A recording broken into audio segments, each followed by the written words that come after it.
Hola amigos y amigas de TeraArt, este video es algo especial. Voy a tratar de evitar esos chistes y hacerme el gracioso con las imágenes porque esto es algo bastante serio. Quédense hasta el final para entender por qué le digo lo que les digo. Esta vez vamos a darnos un viajecito al pasado de la Mesopotamia para entender más que su arte. Y también comenzamos aprendiendo con el transcurso de los videos que voy a ir subiendo a observar. Es por eso que primero te recomiendo que veas el video de arte egipcio, ya que vamos a ir realizando comparaciones para entrenar un poquito. Esta es la precuela del arte egipcio, es decir que Egipto en este momento andaba en pañales. La prehistoria recién finalizaba. De hecho, este video comienza justo en este momento y desde TeraArt te lo cuento de la siguiente manera. Prepárense para este viaje al arte en Mesopotamia antigua. Bienvenidos.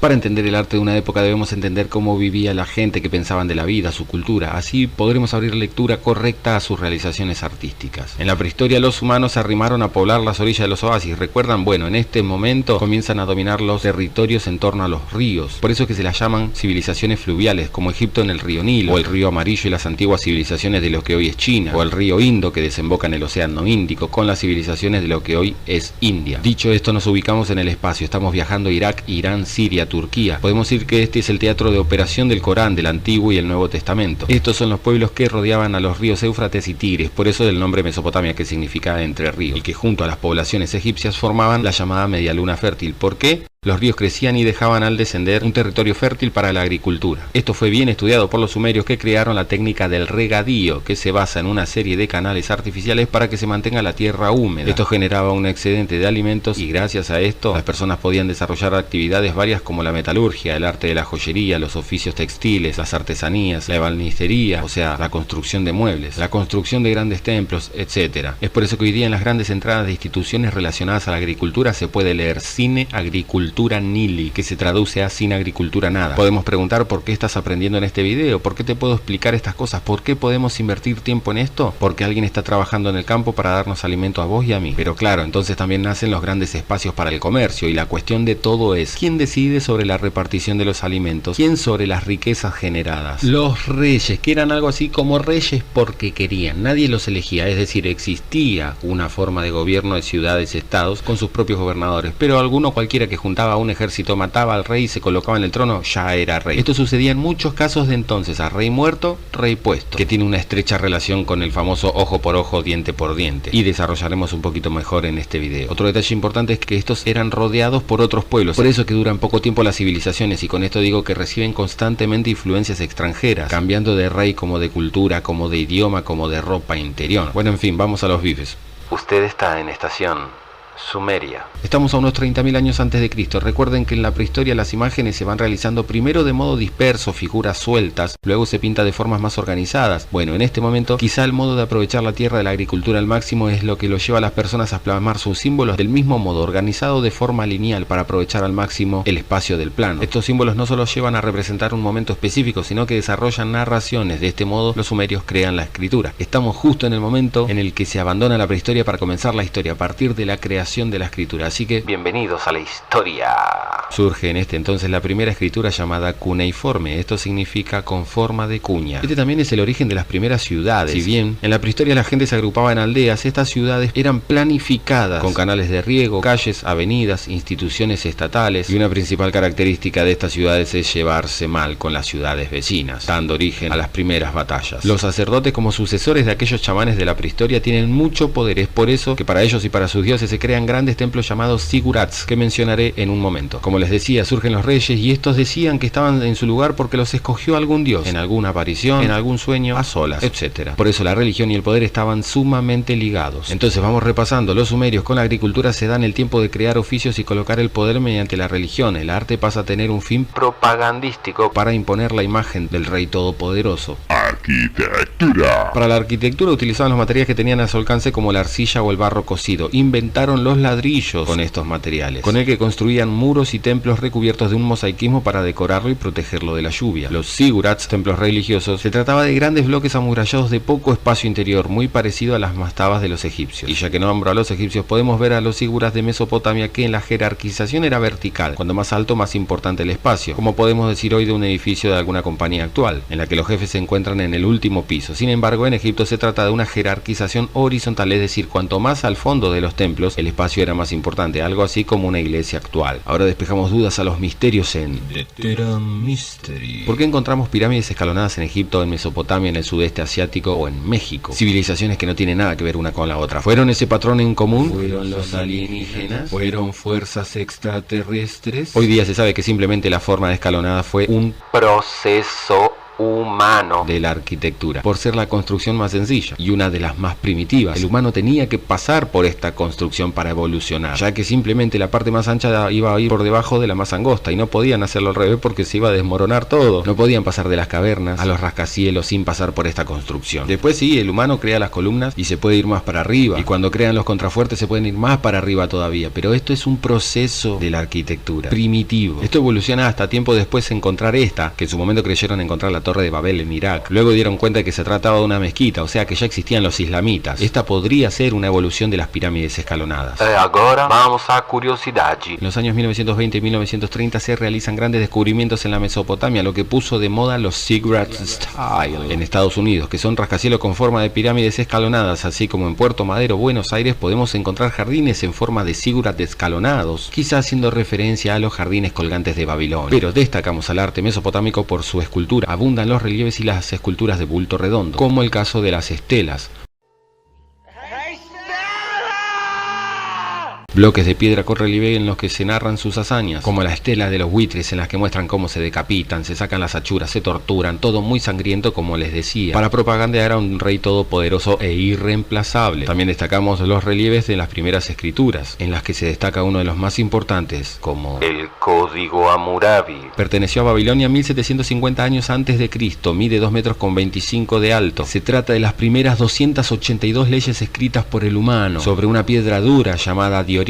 En la parte superior del bloque, a modo propagandístico, el rey Hammurabi recibe las leyes de parte de un dios, dándole una legitimidad divina. Por debajo, las leyes organizadas en renglones verticales como prueba de que aún no se definía la escritura horizontal. Estos códigos, entre tanto, castiga de modo severo a quienes mantengan relaciones sexuales dentro de la familia, dando origen a las familias actuales. Aquí se puede leer la forma de vida en Mesopotamia, sobre castigos, sobre arrendamientos, sobre la compra-venta, sobre los préstamos, los matrimonios, las separaciones, los contratos, las sucesiones, las herencias, etc. Es decir, el origen de las ramas judiciales que hoy día conocemos como códigos laborales, comerciales o penales. Estas últimas se basaban en la ley del talión. Esta palabra deriva de tallos, que en latín significa idéntico. De ahí la palabra tal, cuando decimos tal para cual. La ley de talión consiste en castigar al culpable de modo idéntico al delito. De este modo, si una persona en una agresión te sacaba un ojo, las leyes facultaban el derecho de sacarle el ojo a la otra persona. Una de las versiones más antiguas de la ley del talión se encuentran en la Biblia. Ojo por ojo, diente por diente, vida por vida. Esto seguro hoy suena agresivo, intolerante, lo sabemos, pero pensemos que se venía de un modo de justicia por extripe o justicia por clan, en la que si una persona agredía a otra persona de otro clan, cualquiera de este bando podía patotear a cualquiera del otro clan. Es decir, que la ley del talión fue un modo favorable de regular los robos, la violencia, los asesinatos, que resultaban más salvajes en la prehistoria. Ponele. Además regulaba el castigo por dolo o por culpa, es decir, si lo hiciste queriendo o lo hiciste sin querer. Y distinguía clases sociales. Si lo hiciste a un noble, no es lo mismo que se lo hayas hecho a un esclavo. En fin. En cuanto a los relieves, también destacamos los sellos cilíndricos como el sello del ganado. Estas son las primeras formas de realizar varias copias de un mismo esquema. Se trata de una piedra tallada en forma de cilindro. A este se le da un bajo relieve, el cual desplazado con un rodillo sobre arcilla producía un sobre relieve. Este es el origen de las fotocopiadoras, las impresoras, las grandes imprentas de diarios, por ejemplo. También se destacan las esculturas de bulto, con formas humanas y animales, es decir, esculturas antropomorfas o zoomorfas. Son el caso de los orantes sumerios. Estas son pequeñas estatuillas de forma humana, en su mayoría calvas, con un faldellín, algo similar a una pollera, con sus manos en posición erática, es decir, que mantienen una solemnidad, como contemplando la divinidad, sin expresiones hacia su exterior, pero con actividad interna. Predomina la simetría, sus ojos grandes como extasiados de meditación. Los cuerpos son geometrizados, o sea, brazos y cuerpos de formas de cilindro. La teoría más acertada, o la que mejor me cae, es la que estos eran colocados frente a la imagen de sus dioses para que recen en su lugar. O sea, una persona mandaba a realizar un orante como para terciarizar el rezo, para que rece por él de modo constante, algo así como los cilindros tibetanos, estos rodillos enormes que contienen distintos mantras y las personas los giran constantemente como forma de rezo. También existen los llamados molinos tibetanos, que es la misma función pero individuales, y se debe deben girar como una matraca para rezar ese mantra. Vienen con 1, con 2, con 3 o 5 mantras. Interesantísimo para mí. Quiero uno. También se encuentra la figura del rey como la del rey Pátesis, que hizo reproducir varias veces su imagen sentado o de pie. Se encontraron por muchos lados de Mesopotamia y ya sabemos su fin, es el propagandístico. Esto no es algo desconocido, esto se dio hasta hace muy poco, casi en la actualidad, como por ejemplo con el general todos de pie Juan Domingo Perón, que abundan las esculturas por toda la Argentina. Casualmente se dio hasta el momento que aparece la televisión y las propagandas pasan a ocupar otro plano. En fin, como esculturas zoomorfas o híbridos, es decir, criaturas que combinan algo animal con algo de humano, destacamos a los toros alados de Nimrud. Estos se colocaban en la puerta de templos y palacios, eran guardianes, protectores, algo así como patobicas de la actualidad, pero que no eran resentidos con los pibes. A estos, si lo observamos de frente, mantienen 4 patas rectas, estáticas, pero al costado se le puede ver una quinta pata como dando movimiento de avance a la figura. Curiosidad número 2. Desde las primeras escrituras la humanidad tuvo la tendencia de aprovechar el espacio. Es que la evolución de las pinturas murales en las cavernas, hasta el agrupar los símbolos en forma lineal, incluso hasta transformar esos símbolos analógicos figurativos en signos que nada tienen que ver con su significante, no fue una evolución que allí termina, continúa avanzando hasta la actualidad. O no es que esto evolucionó hasta las tablets, los celulares, las computadoras, y estas aún buscan expandir el espacio de su capacidad o reducir el peso de su contenido. En la pintura se puede decir que por el clima húmedo se conservó muy poco. Estos manejaban el rebatimiento anatómico, esta forma de colocar partes del cuerpo de perfil y otras de frente, como realizaban los egipcios. Realizaban la línea de los contornos gruesos, con colores planos que avanzan a un mejoramiento técnico y a una mejor conservación. Podemos ver en las pinturas, en los relieves, en las esculturas, cómo se peinaban y se vestían, y distinguir fuerte la jerarquización que existía en torno a sus cabellos. Todo esto que estamos viendo fue de fuerte inspiración para una de las primeras superproducciones en películas. Estoy hablando de la película Intolerantes, de 1916. Se las recomiendo para ver algo distinto a las producciones de Netflix que nunca sabes cómo terminan. Esta es una obra madre del cine y tenés que verla para entender lo que digo cuando te digo lo que te digo. Ahora, bienvenidos a The Crazy World of the Columnas. De origen persa tenemos las columnas bicéfalas, es decir, de 2 cabezas. Observamos en la imagen cómo funcionaba de sostén a las vigas de la estructura. Tenían fustes acanalados y capiteles de 2 cabezas animales, en su mayoría toros, pero también leones o híbridos. En este momento te recomiendo, cuando salgas a pasear, que observes los palacios actuales que tienen columnas y empieces a mirar sus capiteles para entrenar tu modo de observar. En Palermo hay una justamente en la Plaza Irán, Palermo, Buenos Aires. Comparaciones con Egipto. El clima en la Mesopotamia era húmedo, lo que permitió mejorar su agricultura, pero terminaba destruyendo con el tiempo los grandes monumentos. Sin embargo, el clima seco de Egipto permitió la permanencia de los monumentos realizados. Mesopotamia adquiría una cultura militar, como podemos saber, esto es hasta el día de hoy, lo cual también no es garantía para la mantención de sus obras artísticas, ya que fueron afectadas por la destrucción y el saqueo, como veremos al final de este video. Egipto, sin embargo, no mantuvo grandes conflictos a lo largo de su imperio o su historia en general. No pasaba de ser invadida por pequeños grupos de ladrones, lo cual, en vez de tener un arte propagandístico militar como en Mesopotamia, apuntaron a un arte funerario y religioso, como hemos visto. Los materiales en Mesopotamia eran perecederos como la madera o el barro, por ser biodegradables en un terreno húmedo. Sin embargo, en Egipto se trabajó la piedra, material duradero. En la arquitectura, Egipto manejaba la técnica del dintel, que es esta estructura dispuesta de forma horizontal para dar paso a grandes aberturas y estructuras. En Mesopotamia, como no conocían estabilidad, se ingresaba a los lugares por pequeñas aberturas como ventanas. En Egipto, al tallar piedras más duras como el granito, las figuras se tallaban de formas rectas y perpendiculares a la piedra. En Mesopotamia podían manejar materiales más blandos como el mármol, pudiendo darse figuras más curvas.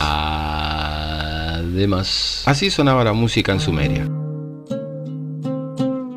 ¿Cómo lo sabían? No sé, quizá en alguna excavación encontraron un CD. Este es el origen de las arpas. Estas son arpas o liras encontradas en el cementerio real de Ur. Eran decoradas con la figura de la cabeza de un toro, realizado en piedra, oro, pasta vítrea, nácar o lápiz lazuli. Estas se encontraban en el Museo de Irak, en Bagdad, hasta que... Todo tuyo, Bush. Gracias, Lisandro. Marzo de 2003. Ingresaron mis tropas a Irak. Mis secuaces se quedaron con el oro, otros con el petróleo. Y para las obras de arte y piezas antropológicas, mis clientes, la cadena de Hobby Lobby, encargados de vender chuchería. Estos invirtieron 1.6 millones de dólares para saquear 5.500 piezas de arte de los museos en Irak. Así fue que decoraron algunas paredes de las aduanas yanqui con cerámicas, sin decir que algunas de estas tenían más de 2500 a.C. ¿Y para qué quisieran sacar estas obras si después las tenían que tener escondidas? Esto era para eliminar sus orígenes, porque los dueños de Hobby Lobby no solamente eran millonarios, sino que evangelistas. Estos fundan el Museo de la Biblia en Washington en 2017, con más de 200 millones de trabajos realizados en la antigüedad. Un museo de de objetos robados, pura propaganda astuta, cínica, evangelista, gringa y falsa, en donde o casualidades ponen una pieza robada en Irak en el 2003. El gobierno de entonces lo intenta multar con $3 millones supuestamente, pero los perdonan porque declaran que no sabían que era una pieza robada. 3 años después tuvieron que devolver 11.500 piezas robadas a Egipto e Irak, que no eran expuestos en sus museos, y se trataba de obras que contaban parte fundamental de la historia de la humanidad, y las guardaban en el sótano del museo para que nadie las estudie. También el Museo de Arte Británico, luego de una investigación, tuvo que devolver 156 tablillas robadas a las autoridades iraquíes. Todavía quedan muchas obras que no volvieron a su patria y son buscadas, pero irrecuperable son sus lugares de orígenes, ya que fueron reducidas a escombros las ciudades más antiguas, con su arte, sus culturas, sus símbolos, su pasado completo. Hasta aquí el video de hoy. Un fuerte abrazo, hasta luego.